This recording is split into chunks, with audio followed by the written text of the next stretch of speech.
Welcome to The Explainer. Today, we are unlocking the science behind why your magnesium supplement just might not be working. And here's a hint. The answer isn't in the pill itself. It's actually deep inside your cells. So let's just start with a super common frustration. You've heard all the good things magnesium can do. Helpless sleep, muscle cramps, maybe even calm a racing mind. So you start taking it, but nothing. Weeks go by and you're not feeling any different. You gotta ask, what is going on here?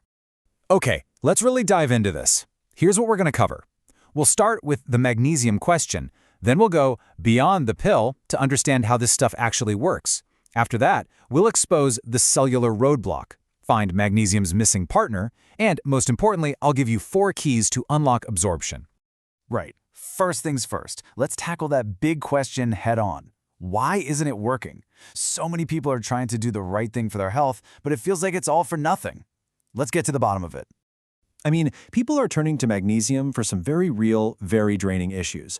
We're talking about that exhausting insomnia where you're just staring at the ceiling, or those persistent muscle cramps that just won't quit. It's no wonder people are looking for help, and it's incredibly frustrating when that help doesn't arrive. To really get the solution, we've got to look beyond the pill itself. There's this huge misconception about what a vitamin or mineral actually does inside our bodies, and that's exactly what we're going to explore next. This right here is a huge piece of the puzzle. We're so used to how drugs work, right? You take a painkiller and boom, you expect it to force a specific change, and fast.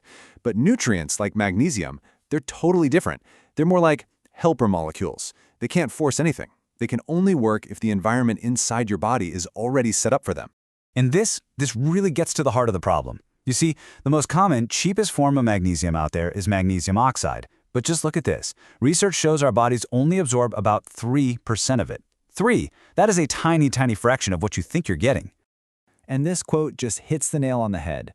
The biggest mistake we make is thinking magnesium works all by itself. It just doesn't work in a vacuum. Its success really depends on having the right conditions and, as we'll see, the right partners already inside your body. Okay, so to get what those conditions are, we need to follow magnesium on its journey, or at least the journey it's supposed to take to get where it's needed most. Whoa, okay, now this is a game changer. Take a look at this. Only 1% of the magnesium in your body is supposed to be just floating around in your bloodstream.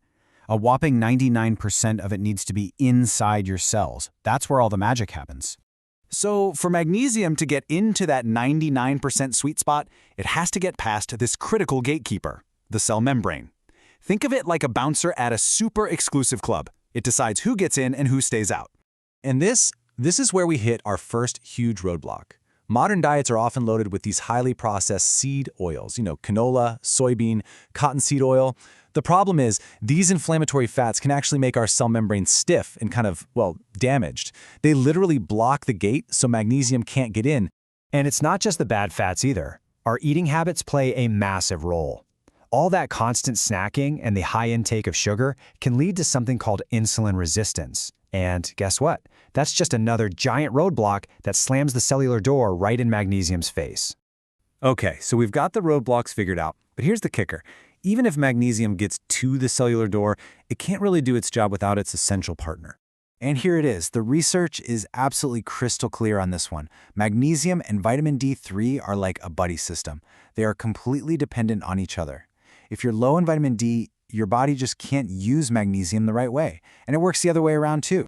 So this raises a really critical question for pretty much all of us, right? Think about it. We spend so much of our lives inside, away from the sun. It's no surprise that vitamin D deficiency is incredibly common. And that deficiency alone could be the single biggest reason your magnesium supplement feels like it's doing absolutely nothing. So we know the roadblocks. We know about the missing partner. What can we actually do about it? Let's get right into the good stuff, an actionable toolkit to finally make your magnesium work for you. Here are the 4 keys to creating that perfect internal environment. First, avoid those inflammatory seed oils. Second, make vitamin D3 a priority. Third, switch your type of magnesium. And fourth, give intermittent fasting a try. Let's break each of these down.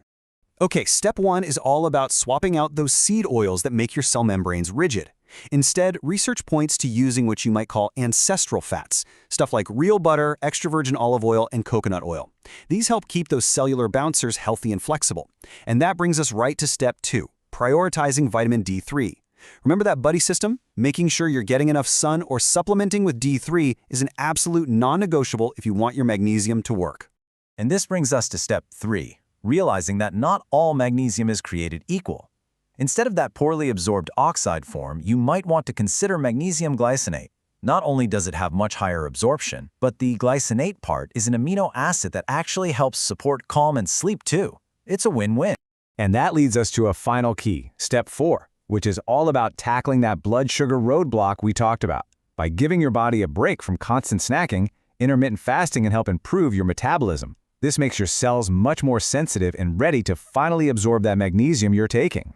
So, when you boil it all down, it's really not just about popping a pill. It's about creating the right environment inside your body for that pill to actually work. This whole process just shows how interconnected everything is, which leaves us with one final fascinating thought. If magnesium needs a partner like vitamin D, what other helper molecules in your body might be missing theirs?